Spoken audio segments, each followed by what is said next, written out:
সালামু আলাইকুম dear student. আজকে হচ্ছে আমরা তোমাদের ক্লাস 8 এর 2.2.1 এই প্র্যাকটিসটা করবো, অ্যাক্টিভিটি প্র্যাকটিস। ঠিক আছে, এখানে কি দেওয়া আছে দেখো। Reflect on your friends replies and how you have share them in front of the class.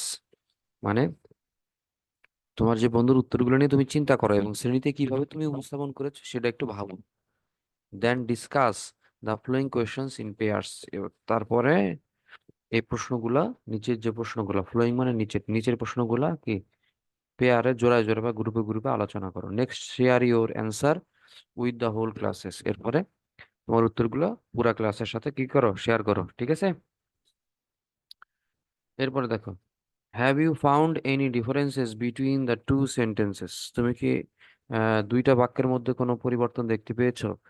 যদি দেখতে পাও, your friends reply and how you retell your friends reply. তোমার বন্ধু কিভাবে উত্তর দিছে এবং তুমি কিভাবে তোমার বন্ধুর উত্তরটা আবার নতুন করে বলেছো। তো ইফ ইয়েস হোয়াট আর দে, যদি হ্যাঁ হয় তাহলে কিভাবে তুমি করেছো, এটা আমরা দেখবো। উত্তর সবগুলোর উত্তরই দেখবো আসলে। আমরা চলে যাচ্ছি উত্তরে। হ্যাঁ, তো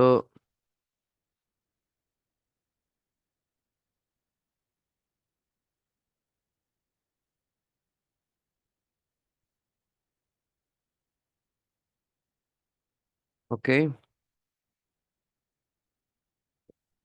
চলে আসলাম উত্তরে। এখানে দেখেন যে প্রথম প্রশ্ন আমরা যেটা পড়লাম, have you found any differences between the two sentences.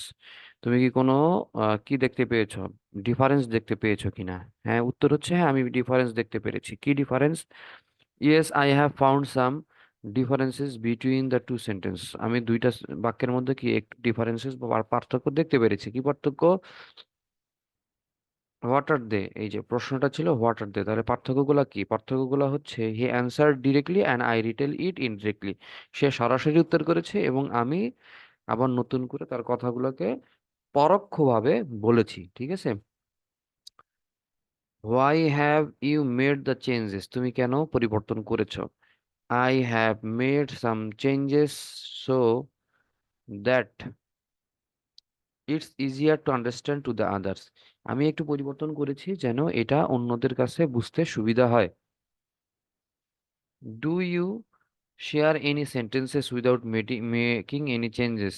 If yes why.